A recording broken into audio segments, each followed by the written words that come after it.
Kita ke topik berikutnya. Polda Sumatera Barat mempersilahkan keluarga melakukan autopsi ulang melalui ekshumasi untuk memastikan penyebab kematian Afif Maulana. Namun sejauh ini, polisi menyatakan belum menerima surat permintaan resmi terkait ekshumasi itu. Polda Sumbar tidak keberatan dan mempersilahkan pihak keluarga Afif Maulana, pelajar yang tewas pasca penertiban aksi tawuran di Jembatan Kuranji, Padang, Sumatera Barat 9 Juli lalu untuk melakukan autopsi ulang melalui ekshumasi atau pembongkaran kembali makam. Polisi tidak keberatan untuk melibatkan pihak luar dalam proses autopsi ulang itu demi transparansi dalam prosesnya. Namun hingga kini, polisi mengaku belum menerima surat permintaan resmi dari pihak keluarga terkait ekshumasi itu. Terkait dengan otopsi ulang sampai saat ini kita belum ada permintaan. Ya HP Afif itu sudah bisa kita buka, kemudian sudah diperlihatkan. Sedikitnya sudah ada yang ditampilkan terkait data-data yang ada di HP-nya Afif. Sebelumnya pihak keluarga Afif Maulana setuju untuk melakukan autopsi ulang melalui ekshumasi atau pembongkaran kembali makam Afif. Keluarga merasa ada yang ganjil atau yang janggal dalam pernyataan dokter forensik yang menangani autopsi pertama Afif. Meski belum ada kepastian waktu pelaksanaan, ekshumasi akan dilakukan secepatnya dengan mengandalkan tim kedokteran di luar institusi polisi. Demi untuk mendapatkan keadilan, saya bersedia kuburan anak saya dibongkar lagi dan diotopsi lagi. Terima kasih ya, Bang.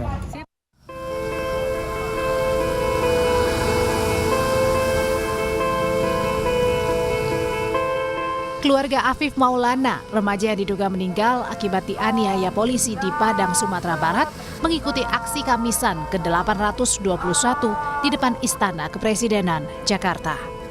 Dengan membawa foto Afif, keluarga menuntut keadilan untuk penanganan kasus kematian Afif.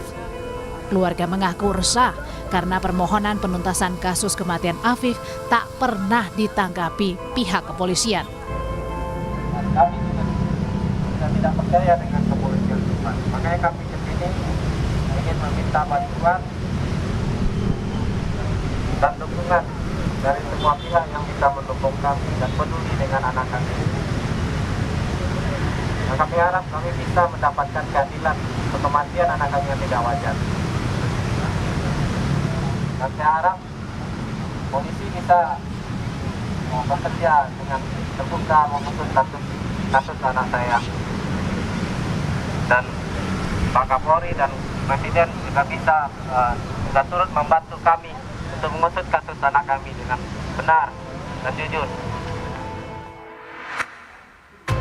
Sebelumnya keluarga Afif didampingi LBH Padang telah mengadukan Kapolda Sumatera Barat Irjen Suharyono ke Propam Mabes Polri terkait dugaan pelanggaran etik di kasus pengusutan kematian Afif Maulana.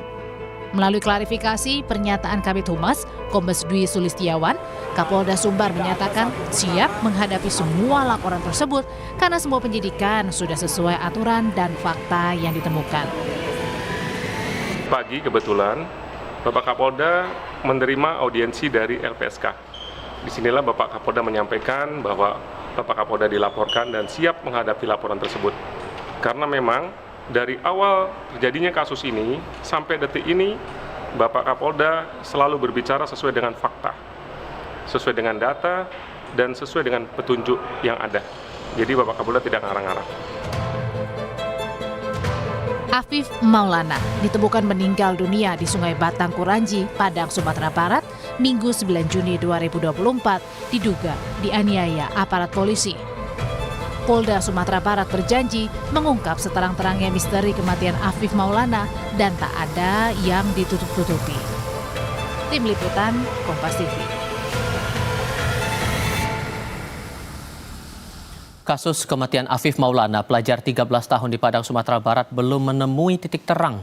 Keluarga mengajukan autopsi ulang terhadap jenazah Afif untuk mengetahui penyebab kematian. Keluarga yakin anaknya meninggal bukan karena terjatuh seperti penemuan dari polisi. Untuk mengetahui perkembangan kasus ini sudah bergabung bersama kami Ketua Harian Kompolnas Beni Mamoto dan Wakil Ketua Advokasi YLBHI Jakarta Arif Maulana. Selamat sore semuanya, apa kabar? Selamat sore, kabar Terima kasih baik. sudah bergabung bersama kami. Pak Beni, keluarga masih meyakini bahwa ada dugaan penyiksaan terhadap anak mereka, Afif Maulana ini. Tapi sejauh ini dari perkembangan penyidikan yang Anda cermati dari polisi, apakah indikasi itu terbukti?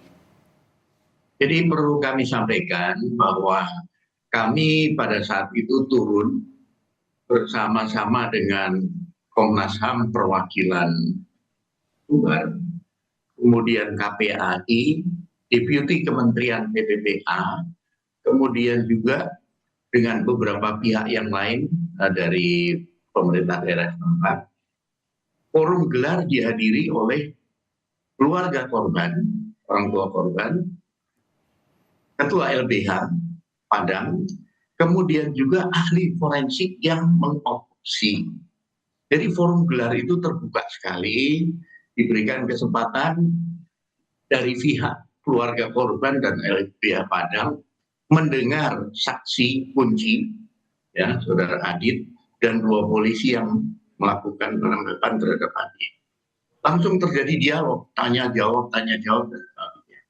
Termasuk pihak LBH sudah bertanya langsung kepada ahli forensik yang melakukan otopsi. Jadi pada saat itu setelah acara, Pak Kapolda komunikasi langsung dengan Direktur LBH Padang. Dibukalah komunikasi, silahkan apabila ada data baru, saksi baru yang menguatkan pembuktian, silahkan karena akan segera ditindaklanjuti. Jadi forum itu menurut kami itu bentuk transparansi karena hadir pengawas eksternal. Kemudian juga dibuka ruang komunikasi. Nah, kami tadinya berharap bahwa setelah kami pulang itu karena sudah terbangun komunikasi dengan cepat, ini Pak saksi saya bawa, ini Pak bukti saya bawa, sehingga penyidik bisa menindaklanjuti dengan langkah-langkah penyidikan. Itu harapan kami. Oke. Karena kalau tidak, nanti kita kehilangan waktu. Termasuk masalah second opinion, itu sempat disampaikan di forum. Dari pihak LBH akan menyampaikan, kita akan cari second opinion dari pakar forensik. Silakan, dan itu bagus menurut kami. Ajukan segera permohonannya supaya jenazah tidak nanti semakin lama kan semakin rusak. Oke, atas permohonan ekshumasi dari pihak keluarga atau otopsi ulang itu sebetulnya prosedurnya bagaimana? Prosedurnya tinggal mengajukan saja surat bahwa kami mengajukan second opinion pakar forensik, oleh sebab itu diperlukan ekshumasi otopsi ulang. Nah, ini akan direspon oleh pihak Polda. Sekali lagi, semakin ditunda, jenazah akan semakin rusak. Dan nanti hasilnya juga akan, karena kami mengalami beberapa kali kasus di mana kami diundang menghadiri ekshumasi. Di Papua, kami hadir ke sana. Bagaimana ekshumasi dilakukan. Di sana untungnya, jenazah sudah hampir 1 tahun itu masih bagus. Karena cuaca, karena tanah, dan sebagainya. Oke. Mas Arief, permintaan untuk otopsi ulang ini apa kecurigaan dari pihak keluarga sebetulnya? Iya, terima kasih. Jadi pertama, sampai dengan hari ini berdasarkan kajian tim hukum terhadap fakta ya, dan juga informasi yang didapatkan, termasuk hasil investigasi, bersama keluarga masih meyakini bahwa kematian Afif Maulana bukan karena seperti yang disampaikan oleh pihak kepolisian, terjatuh begitu ya, atau kemudian loncat. Kan ada 2 versi ya yang kemudian disampaikan. Pertama terjatuh, kemudian yang kedua dikoreksi terpleset begitu ya. Dan yang menarik itu disampaikan oleh ahli forensik. Jadi itu yang pertama. Dan yang kedua, ya, keluarga dan juga pendamping sampai kemudian dengan hari ini sebetulnya memiliki kecurigaan terkait dengan kejanggalan-kejanggalan yang disampaikan oleh pihak Polda Sumbar gitu ya. Misalkan yang pertama berkaitan dengan proses hukum yang menurut Polda Sumbar ditutup gitu ya. Kalau ada bukti baru kemudian dibuka. Kami melihat ini terlalu cepat sekali melakukan kesimpulan ya terhadap proses penegakan hukum yang mestinya lebih cermat, hati-hati dan juga teliti. Terlebih ini praktek yang terjadi bukan sekedar kejahatan biasa, tapi adalah penyiksaan ya, dan itu sudah diakui dan disampaikan sendiri oleh Kapolda. Itu terjadi begitu ya terhadap belasan anak begitu ya. Dan Tapi kalau terhadap proses dari otopsi pertama ini, apakah ada hal yang diragukan juga dari pihak keluarga, makanya meminta untuk otopsi ulang? betul, iya. Sejak awal keluarga dihalangi, ya, dicegah untuk bisa pertama mengikuti otopsi, padahal otopsi itu atas persetujuan keluarga dan ada kesepakatan keluarga bisa ikut dalam proses otopsi. Itu yang pertama. Yang kedua, pasca kemudian otopsi, Afif Maulana langsung kemudian hendak dikebumikan, ya, dilarang untuk memandikan dan lain sebagainya. Meskipun pada akhirnya keluarga tetap mendesak, meminta dan bisa dilakukan, dan di sana mereka menemukan berbagai luka-luka yang dianggap tidak wajar, gitu ya. Itu yang kemudian membuat keluarga menduga bahwa ini bukan sekedar kematian biasa, tapi Afif Maulana bagian dari korban penyiksaan. Yang ketiga, ada upaya dari pihak Polsek ya setempat, dari kepolisian setempat, untuk kemudian meminta keluarga tidak membuka masalah ini, tidak menuntut, dan kemudian ada semacam santunan yang diberikan, yang itu menurut keluarga sangat janggal. Ketika kemudian keluarga tidak boleh menuntut, tidak boleh bersuara terkait ini, dan dikatakan ini aib, karena putra Bapak almarhum adalah pelaku tawuran. Nah, jadi semacam sudah ada stigma yang kemudian diberikan, dan bahkan kemudian ada upaya untuk kemudian supaya keluarga diam dan tidak kemudian bicara terkait dengan persoalan ini. Atas dugaan upaya menghalang-halangi di proses otopsi pertama ini, Pak Beni, respon Anda bagaimana atas pernyataan dari YLBHI ini? Ya, kami ingin menyampaikan dulu tambahannya. Ketika kami turun ke Polda Sumbar, saat itu HP dari Adit belum bisa dibuka, masih dalam proses.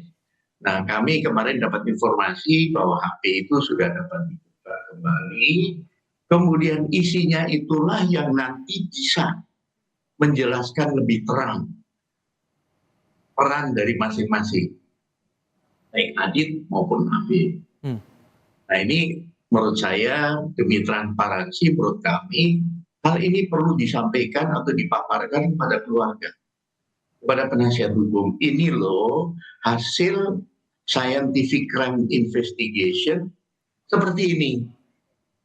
Sehingga nanti satu-satu isu ini bisa dinetralisir. Terlibat tawuran nggak sih? Anggota grup nggak sih? Itu terjawab semua di HP. Sehingga dengan satu persatu bisa terjawab, ini tidak kemudian menjadi isu liar. Kami tiap hari terima pertanyaan WA, entah dari media, entah dari teman, entah dari mana, dari pegiat LSM dan sebagainya. Nah, ini kesimpulan kami, hal-hal yang dipertanyakan akan bisa terjawab. Dengan tadi, ini hasil HP yang dibuka, komunikasi bunyinya begini, silakan tafsirkan sendiri. Karena itu tidak direkayasa, karena itu memang komunikasi di antara mereka. Saya mau pastikan dulu, Pak, soal proses scientific crime investigation terhadap kasus ini dari polisi mengaku sudah diberikan kepada pihak keluarga atau belum? Ini setahu kami belum, karena kan keluarga lebih aktif di Jakarta. Kalau saran kami sebaiknya diundang, supaya satu persatu tadi ya, isu itu bisa langsung diselesaikan, terjawab gitu. Siapa sih yang tawuran? Mana dengan mana? Apa peran anak-anak ini? Itu semua terjawab di HP itu. Saya kira satu hal yang penting juga bahwa selain Afif Maulana yang menjadi korban penyiksaan ya, Ini bukan sekedar penganiayaan, ini kejahatan, pelanggaran HAM berat, itu adalah 17 anak, begitu ya. Kurang lebih 17 anak yang kemudian ada di Polsek Kuranji, begitu ya. Dan yang menarik adalah, ya, ini tidak menjadi konsentrasi juga. Jadi penting untuk memperhatikan bahwa ada praktek penegakan hukum yang kemudian dilakukan secara tidak sesuai dengan prosedur hukum, dan bahkan kemudian melakukan pelanggaran hukum yang berdampak pada korban yang itu juga merupakan kelompok rentan anak. Saya kira ini penting. Dan yang lain lagi adalah, kenapa kemudian keluarga korban itu sampai ke Jakarta, mereka memperjuangkan ya transparansi berkeadilan, bagaimana apa yang disampaikan oleh Kapolri, proses hukum terkait dengan pengungkapan kasus Afif ini memang sejak awal tidak, kita melihat belum lah, dan tidak transparan begitu ya. Ada semacam upaya menutup-nutupi fakta. Tapi ada upaya tidak dari pihak polisi mengundang pihak keluarga untuk membahas lagi kasus ini, mendalami lagi kasus ini, Mas Afif? Belum ada. Makanya ketika Pak Benny Mamoto dari Kompolnas hadir, ini kan ada perubahan sikap dari Polda Sumbar. Awalnya mereka bersikukuh bahwa proses hukum terhadap seluruh anak itu sesuai dengan SOP, tidak ada pelanggaran, ya, bersikukuh demikian, dan kematiannya wajar. Tapi kemudian pasca Pak Benny hadir beserta dengan lembaga-lembaga negara yang lain, berubah posisinya. Nah, ini yang kemudian juga membuat kita bertanya-tanya, jangan-jangan masih ada yang ditutup-tutupi, gitu ya. Dan dugaannya memang demikian. Makanya kemudian kami hadir ke Jakarta, teman-teman ke Jakarta, mengadukan persoalan ini ke Pak Kapolri, yang Pak Kapolri kemarin sudah memerintahkan Itwasum dan juga Propam di kasus ini. Saya kira ini adalah hal baik. Kemudian yang kedua juga kami meminta LPSK memberikan perlindungan terhadap para saksi. Jadi yang perlu diperiksa itu bukan hanya saksi kepolisian dan hanya adit begitu ya, tapi juga saksi-saksi yang lain yang tahu dan bisa memberikan petunjuk, bahkan menjadi bagian dari saksi yang menjadi alat bukti untuk pengungkapan kasus ini. Ini yang kita perlukan, termasuk CCTV yang kemudian hilang. Laporan keluarga kepada pihak Polres Padang itu tanggal 10 Juni, 1 hari pasca kematian. Harusnya kemudian proses mencari keterangan alat bukti itu sudah dilakukan. Tetapi yang menarik adalah apa yang disampaikan oleh kepolisian, CCTV hilang, CCTV terhapus. Dan ini yang kemudian harus menjadi pertanyaan kritis kita sebagai seorang penegak hukum. Itu yang kita lakukan. Pak Benny, dengan banyaknya keraguan ini, Pak Benny, terakhir untuk Anda, apa yang bisa dijamin oleh pihak kepolisian bahwa kasus ini bisa transparan dan pihak polisi akan terbuka pada keluarga soal penyebab kasus ini? Betul, kata kuncinya menyelesaikan kasus ini adalah dua, transparansi dan komunikasi. Transparansi menyangkut masalah progres penanganan kasus ini harus disampaikan kepada keluarga, penasihat hukumnya. Apabila ada hal yang kurang jelas, ingin bertanya, dibukakan pintu, silakan. Sehingga dengan demikian tidak ada lagi hal-hal yang dipertanyakan, dicurigakan, dan sebagainya. Itu bicara transparansi. Kemudian kedua, bicara komunikasi. Memang dalam konteks ini, ketika menyampaikan kepada publik, ini perlu kecermatan. Karena ketika kita salah memilih diksi saja, salah menyampaikan menggunakan kalimat yang tidak tepat antara yang kita mau, kita maksud dengan apa yang diucapkan, itu pun menjadi masalah. Di era sekarang ini memang sensitif sekali. Oleh sebab itu, kami bersama kementerian lembaga terkait mengawal kasus ini terus. Kami terus berkomunikasi, masing-masing menyampaikan progresnya. Jadi ada yang sudah mendampingi anak-anak yang 17 itu, bagaimana untuk pendampingan secara psikologis dan sebagainya. Nah, kami secara bertahap juga terus memantau. Contohnya kemarin kan sudah dapat masukan, Pak sudah dibuka HP-nya, oh bagus, kalau gitu nanti hasilnya sebaiknya ini kalau saran kami dikomunikasikan pada keluarga.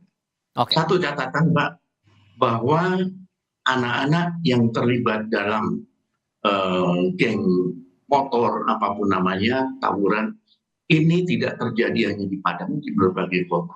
Oleh sebab itu peran orang tua menjadi penting, pengawasan terhadap mereka ketika keluar malam hari menjadi penting. Karena ini sudah dipetakan oleh pihak kepolisian di beberapa kota yang lain. Tapi yang penting juga adalah transparansi di balik kasus ini yang masih terus diusut juga oleh Polda Sumatera Barat. Pak Benny Mamoto, terima kasih. Mas Arief, terima kasih banyak sudah berdiskusi bersama kami. Selamat sore semuanya.